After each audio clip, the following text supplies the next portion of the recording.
Agora nós vamos bater o mocotó e as mandiocas. Coloca de cocôzinha.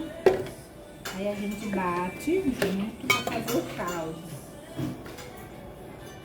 O carrinho já foi puxado aqui. Não, a nossa mandioca já batida. Ó, nosso caldo. Caldo de mocotó bovinho com mandioca. Olha aquela calabresinha que tá lá no outro vídeo. Tem que assistir outro vídeo, viu?